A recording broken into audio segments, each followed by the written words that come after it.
नमस्कार दोस्तों।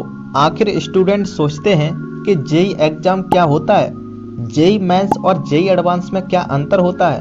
IIT, NIT, triple IT जैसे टॉप इंस्टीट्यूशन में एडमिशन लेने के लिए कौन सा एग्जाम देना पड़ता है, जेई एग्जाम की एलिजिबिलिटी क्राइटेरिया क्या होता है, इसका पेपर पैटर्न क्या होता है और जेई एग्जाम को किस मोड में कंडक्ट किया जाता है, और सबसे इम्पोर्टेंट बात कि इस एग्जाम को देने से आपको क्या फायदा है। आइए दोस्तों समझते हैं आज की इस वीडियो में इन सभी सवालों के जवाब। तो दोस्तों सबसे पहले समझते हैं कि जेई एग्जाम क्या होता है। जेई का फुल फॉर्म होता है जॉइंट एंट्रेंस एग्जामिनेशन। ये इंडिया का सबसे पॉपुलर इंजीनियरिंग एंट्रेंस एग्जाम है। जेई एग्जाम दो पार्ट में कंडक्ट किया जाता है, जेई मेंस और जेई एडवांस। अब दोस्तों समझते हैं कि जेई मेंस क्या होता है। जेई मेंस भी कंप्यूटर बेस्ड टेस्ट होता है जिसके स्कोर के बेसिस पर आप एनआईटी, ट्रिपल आईटी, जीएफटीआई और इंडिया के टॉप स्टेट गवर्नमेंट कॉलेजेस में आप एडमिशन ले सकते हैं। और सबसे इम्पोर्टेंट बात यह है कि जेई एडवांस देने के लिए जेई मेंस क्वालिफाई करना कंपलसरी होता है। अब दोस्तों समझते हैं कि जेई मेंस की एलिजिबिलिटी क्राइटेरिया क्या है। तो जेई मेंस देने के लिए आपको क्लास 11 और 12th में फिजिक्स, केमिस्ट्री, मैथ के साथ पढ़ाई करनी होगी। क्लास 12th में आपके 75% मार्क्स होना जरूरी है और SC ST कैटेगरी के लिए 65% मार्क्स होना जरूरी है। जेई मेंस एग्जाम को आप क्लास 12th के साथ और क्लास 12th के बाद भी केवल 2 साल तक एग्जाम दे सकते हो। इस तरह से आप जेई मेंस को केवल 3 साल तक एग्जाम दे सकते हो। जेई मेंस एग्जाम साल में 2 बार कंडक्ट किया जाता है, एक जनवरी में और दूसरा अप्रैल में। इस तरह से आप जेई मेंस को 6 बार अटेम्प्ट कर सकते हो। अब दोस्तों समझते हैं कि जेई मेंस का पेपर पैटर्न कैसा होता है। तो जेई मेंस एक कंप्यूटर बेस्ड टेस्ट होता है। इसके अंदर फिजिक्स, केमिस्ट्री, मैथ 3 सब्जेक्ट पूछे जाते हैं और तीनों सब्जेक्ट से टोटल 90 क्वेश्चन पूछे जाते हैं, लेकिन आपको केवल 75 क्वेश्चन ही सॉल्व करने होते हैं। प्रत्येक सब्जेक्ट से 20 मल्टीपल चॉइस क्वेश्चंस पूछे जाते हैं जिसमें -1 की नेगेटिव मार्किंग होती है और 10 न्यूमेरिकल टाइप क्वेश्चंस पूछे जाते हैं जिसमें से आपको केवल 5 क्वेश्चंस करने होते हैं और इसमें कोई भी नेगेटिव मार्किंग नहीं होती है।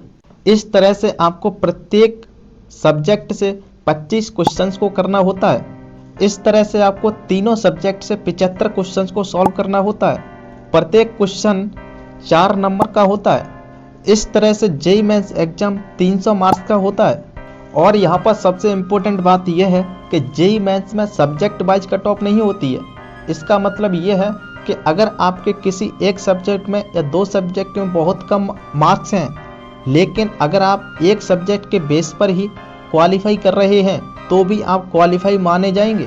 तो ये सभी बातें थी दोस्तों जेई मेंस के बारे में। अब बात करते हैं दोस्तों जेई एडवांस क्या होता है।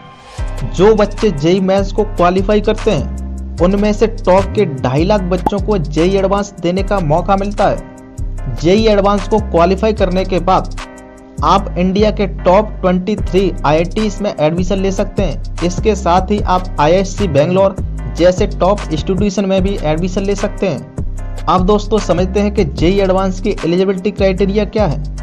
जेई एडवांस देने के लिए सबसे पहले तो आपको जेई मेंस क्वालिफाई करना होगा और क्लास 12th में आपके 75% मार्क्स होने ही चाहिए एंड SC ST कैटेगरी के लिए 65% मार्क्स होना जरूरी है। पर जेई एडवांस को केवल आप 2 बार ही अटेम्प्ट कर सकते हैं। इस तरह से आप क्लास 12th के साथ और क्लास 12th के बाद ही जेई एडवांस दे सकते हैं। अब दोस्तों समझते हैं जेई एडवांस का पेपर पैटर्न क्या होता है। जेई एडवांस भी दोस्तों कंप्यूटर बेस्ड टेस्ट होता है। जेई एडवांस के 2 पेपर होते हैं जो कि एक ही दिन में कंडक्ट किए जाते हैं। प्रत्येक पेपर 3 घंटे का होता है। जेई एडवांस में क्वेश्चंस पूछने का टाइप कोई निश्चित नहीं है और ना ही इसमें कोई मार्क्स फिक्स होते हैं। कभी कभी जेई एडवांस 360 मार्क्स का, 300 मार्क्स का, 480 मार्क्स का इस तरह से पूछा जाता है और इसमें क्वेश्चन के टाइप भी फिक्स नहीं होता है। इसमें सभी टाइप के क्वेश्चंस पूछे जाते हैं जैसे multiple choice questions, multiple select questions, integer type questions आदि। और सबसे इम्पोर्टेंट बात यह है कि जेई एडवांस में सब्जेक्ट वाइज कट ऑफ होता है। इसलिए ये एग्जाम टफ माना जाता है। सब्जेक्ट वाइज कट ऑफ का मतलब ये है कि आपको प्रत्येक सब्जेक्ट को पास करना जरूरी है। अगर आप किसी एक सब्जेक्ट में फेल हो जाते हैं तो भी आपको जेईई एडवांस क्वालिफाई नहीं माना जाएगा।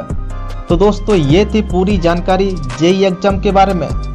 आपको दोस्तों कैसी लगी ये इन्फॉर्मेशन एक बार कमेंट बॉक्स में ज़रूर बताएं। मिलते हैं दोस्तों नेक्स्ट वीडियो में नए टॉपिक के साथ। तब तक के लिए जय हिंद।